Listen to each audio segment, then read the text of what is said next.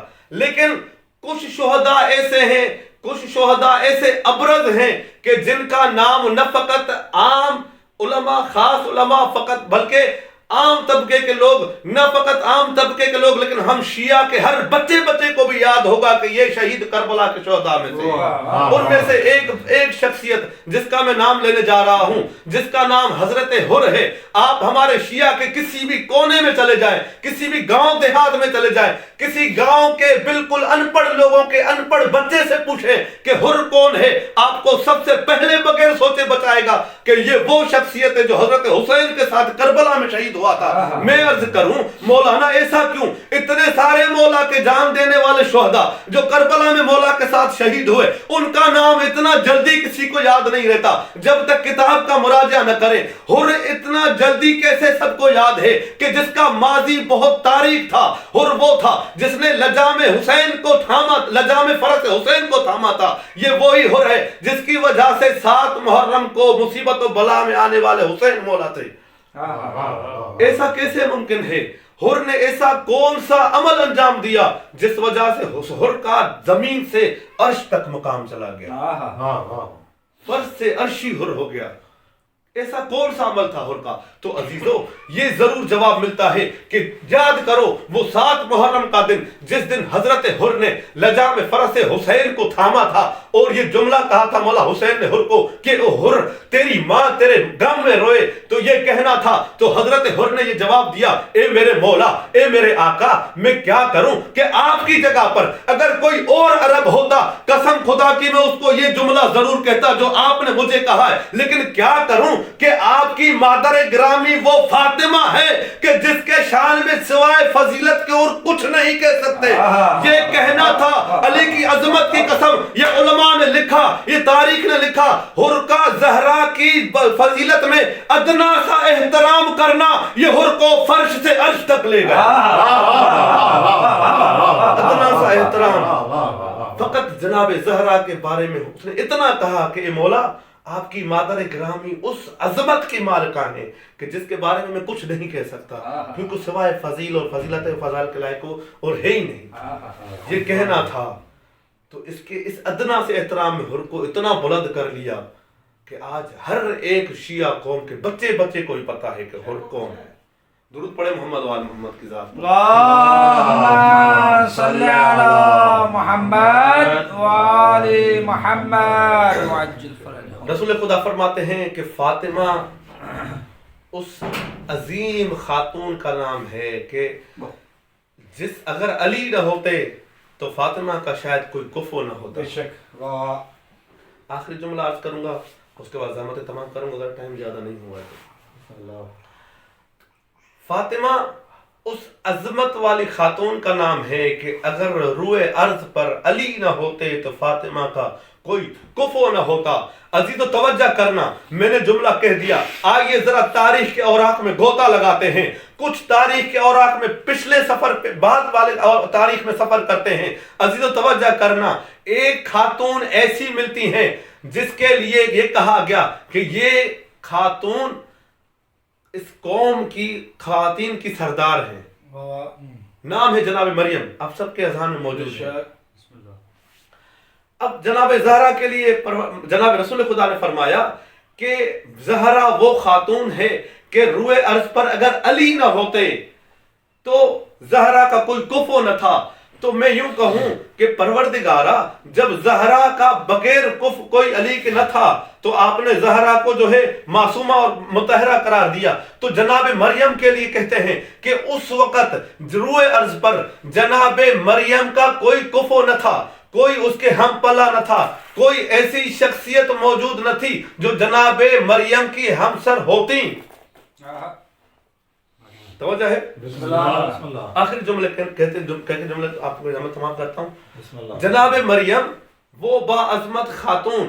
اب دیکھیے اب یہاں پر ہم کہیں پروردگارا آپ نے اس وقت جناب مریم کے لیے کوئی اور بندہ دیکھ لیتے, اس سے شادی کروا کے اور جناب مریم کو حضرت عیسیٰ عطا کرتے تو یہاں پر ضرور آیت اللہ پروردگار کی آواز آتی کہ اے بندہ جلدی نہ کر, کیونکہ میرے پاس کچھ قوانین ہیں. ایک ہوتا ہے قانون فطرت اور ایک ہوتا ہے قانون عصمت. قانون فطرت یہ ہوتا ہے کہ جب کوئی جن سے مخالف سے ملتی ہے تو اولاد جو ہے وجود میں آتی ہے. پروردگار کے سامنے ایک اور قانون تھا, وہ تھا قانون عصمت. اگر اس وقت اس زمانے میں کسی بھی ایرے گہرے بندے کو اللہ تبارک و تعالی جناب مریم کا ہمسر قرار دیتا تو اس سے لازم یہ آتا کہ معصوم کی غیر معصوم کی اطاعت کرنا لازم آتا. معصوم کی غیر معصوم کی اطاعت کرنا لازم آتا. تو پروردگار کی آواز آئی کہ میں خالق قوانین ہوں, میں قانون عصمت پر آنچ نہیں آنے دوں گا. میں قانون فطرت کو قربان کر سکتا ہوں لیکن قانون فطرت کو قربان کر کے قانون عصمت پہ آنچ نہیں آنے دوں گا. تو پروردگار نے پوری فطرت کا قانون تبدیل کر لیا. بغیر باپ کے اولاد کو پیدا کرنا ممکن سمجھا لیکن عصمت کے قانون کو مخالفت کرنا ممکن نہ سمجھا.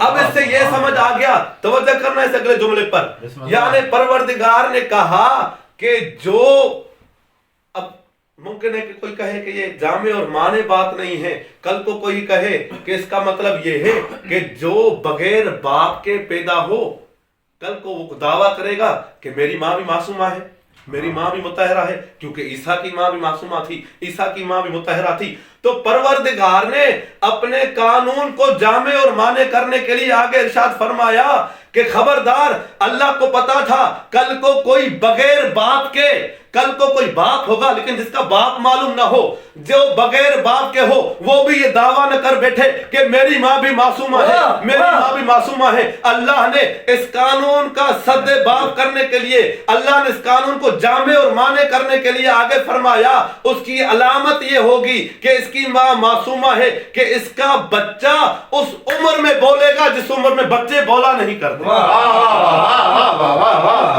تاریخ کا واقعہ آپ لوگوں کے ذہن میں موجود ہے. کہا انی عبداللہ و آتانی الکتاب, حضرت عیسیٰ نے کہا کہ میں اللہ کا عبد ہوں اور مجھے اللہ نے کتاب عطا کی ہے. اب میرے عزیزو یہاں اس جملے سے مجھے ایک اور جملہ سمجھ میں آ گیا, عرض کرنے لگا ہوں توجہ کرنا. یعنی جہاں یہ سمجھ آ گیا کہ اگر کسی کا بچہ اس عمر میں بولے جس عمر میں بچے بولا نہیں کرتے, اس کا مطلب یہ ہے کہ اس کی ماں معصومہ ہے, اس کی ماں مطہرہ ہے. تو پھر یاد کرنا 13 رجب کو جوف کعبہ میں جو مولود آیا, آتے ہی قرآن کی تلاوت کرنا شروع کر دی, اس کی ماں بھی معصومہ ہے.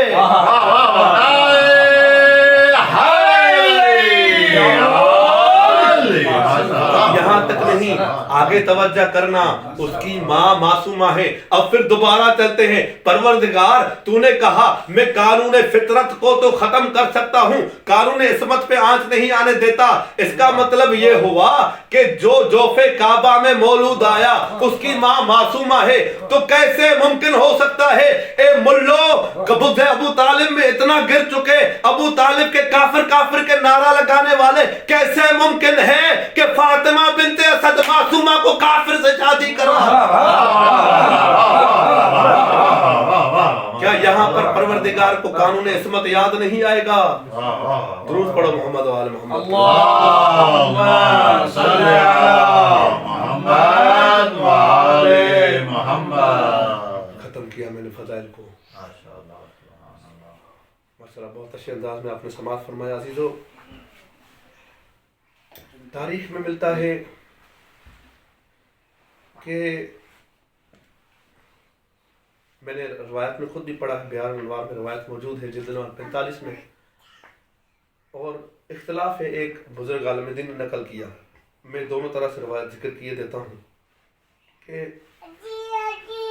ایک مرتبہ جب واقعہ کربلا گزر چکا, واقعہ کربلا ہو چکا, عبداللہ ابن عمر نے خط لکھا یزید ملعون کو. خط میں لکھتا ہے کہ اسلام میں تو نے وہ مصیبت پیدا کی ہے جو شاید آج سے پہلے کبھی ایسی مصیبت نہیں آئی ہوگی. تو نے حسین کو قتل کیا، ٹھیک ہے اتنا ہوتا تو بھی صحیح تھا، لیکن تم نے حسین کو قتل کر کے آل رسول کو جو بازاروں میں پھرایا اور ان کو قید کیا، اس بات نے مجھے جو ہے برداشت نہ کرنے دیا، اور میں آج آ کے تیرے پاس شام میں روایت میں اختلاف ہے، ایک روایت میں خط لکھا ہے، ایک روایت میں کو خود چل کے گیا تھا، اور اس کو کہتا ہے کہ اس بات نے مجھے مجبور کر دیا کہ آج میں تیرے پاس آیا ہوں کہ تو نے اس قدر کبھی فعل کیوں کیا. تو عزیزو اب جواب سننا. یہ ملعون یزید اس کو کہتا ہے کہ کیا تو اپنے باپ کی لکھائی جانتا ہے؟ اس نے ایک صندوقچی کھولی لکڑی کی، اس کے اندر سے ایک پرانی تحریر نکال کے اس کے سامنے رکھی. اس تحریر میں جو کچھ لکھا تھا اس کو دیکھ کے کہتا ہے کہ پہچان کس کی تحریر ہے؟ عبداللہ ابن عمر دیکھتے ہی سمجھ گئے یہ میرے باپ کی تحریر ہے. اب اس کو یہ کہتا ہے، ملعون یزید کہتا ہے کہ اے عبداللہ تو ہمارے اوپر ایسے ہی نہ بول، ہم نے تو حسین کو خالی ظاہراً قتل کیا ہے، لیکن حسین کے قتل کرنے کا جو نقشہ کھینچا تھا وہ تیرے باپ نے پہلے سقیفے میں کر دیا تھا. عزیزو ایک مرتبہ جیسے ہی عبداللہ بن عمر نے وہ خط کھولا اور اس میں جو کچھ لکھا ہوا تھا، میں وہ کچھ بیان کرنا چاہتا ہوں کہ اس ملعون نے اپنی زبانی کس قدر زہرا کے جو مصائب زہرا کے اوپر وارد ہوئے وہ اس نے یزید معاویہ سے لکھ کے بیان کیے ہیں. یزید کو خط لکھتا ہے ملعون کہ میں نے زہرا کے ساتھ کیا کیا کیا. لکھتا ہے کہ وفات محمد کے بعد ہم نے قلفز کو دروازے علی پر بھیجا، قلفز گیا، علی نے اس کو جواب دے دیا اور بیعت نہ کی، یہ واپس آ گیا. دوسری مرتبہ چند افراد دے کے بھیجا، یہ واپس آ گیا. تیسری مرتبہ یہ ملعون کہتا ہے میں خود گیا، ہم نے لکڑیاں جمع کی، ہم نے ڈنڈے اٹھائے. عزیزو یہ کہتا ہم نے تلواریں اٹھائیں، ہم نے لوگوں کو جمع کیا. عزیزو روایت میں اختلاف ہے، کچھ روایتیں لکھتی ہیں 3000، کچھ روایتیں لکھتی ہیں 4000 بندوں کو لے کے یہ بدبخت اس دروازے پہ آیا جس دروازے کے لیے 6 مہینے رسول دروازے پہ کھڑے ہو کے دروازے کے احترام کے لیے آئے تطہیر پڑھتے رہے. یہ کمینہ لکھتا ہے، اس کو بتاتا ہے کہ میں نے دروازے بطول پہ آ کے آواز دی کہ علی کو باہر نکالو. میں نے یہ آواز دی، میں نے اندر سے محسوس کیا کہ علی کے قدموں کی آہٹ آ رہی تھی، علی باہر آنا چاہ رہے تھے. ایک مرتبہ بطول آئی، دروازے پہ کھڑے ہو کے علی کو کہتی ہیں اے میرے سر کے تاج آپ رک جائیے، جب تک میرے بابا محمد موجود تھے وہ حجت خدا تھے، تب تک آپ نے میرے بابا کا دفاع کیا، حجت خدا کا دفاع کیا. آج وہ دنیا سے چلے گئے ہیں، اس وقت سب سے بڑی حجت خدا میرے لیے اور دنیا والوں کے لیے آپ ہیں، لہذا آپ کا دفاع کرنا نبی کے بیٹی کا کام ہے. علی آپ کمرے میں جائیے، شاید مسلمان نبی کی بیٹی کا سن کر واپس چلے جائیں. عزیزو علی نے سر جھکایا، زہرا کے امر کو سر تسلیم خم کر کے اندر چلے گئے. ایک مرتبہ زہرا دروازے پہ آتی ہیں، یہ ملعون لکھتا ہے میں نے آواز دی علی کو باہر نکالو. بی بی فرماتی ہے علی کو باہر نہیں نکالیں گے، تو یہ کہتا ہے ہم دروازے کو آگ لگا دیں گے. بی بی فرماتی ہیں اے ملعون تم کیا اس دروازے کو جلاؤ گے جس میں حسنین رہا کرتے ہیں، ارے جس میں تمہارے نبی کی بیٹی رہا کرتی ہے. وہ کہتا ہے وَإِنْ اگر تے رہا کریں، حسنین رہتے ہیں تو رہا کریں، نبی کی بیٹی رہتی ہیں رہا کریں. اس ملعون نے دروازے کو آگ لگا دی. عزیزو اگر آگ لگاتے یہاں تک ہوتا تو ہم نہ روتے. علی کی عظمت کی قسم اس نے جلتے ہوئے دروازے کو مکمل جلنے کا انتظار نہ کیا، ایک مرتبہ زور سے دروازے کو لات ماری، دروازہ زہرا کے پہلو پہ گرا. جلتا ہوا دروازہ جب زہرا کے پہلو پہ گرا، یہ ملعون خود جو معاویہ کو خط لکھا ہے اس میں کہتا ہے اس کے بعد میں نے دیکھا زہرا دیوار اور دروازے کے درمیان میں پس گئی. عزیزو یہ کہتا ہے میں نے جب اس دروازے کے نیچے زہرا کو دیکھا، ایک مرتبہ میں نے دروازے پہ پیر رکھا، اس کے بعد زور سے کہتا ہے میں مسلنے لگا، یہاں تک کہ زہرا کے جسم کی پسلیوں کے ٹوٹنے کی آواز آئی. عزیزو اس نے بڑا ظلم کیا. ایک مرتبہ جیسے ہی بی بی بے ہوش ہو کے زمین پر گر گئی، یہ اندر آتا ہے،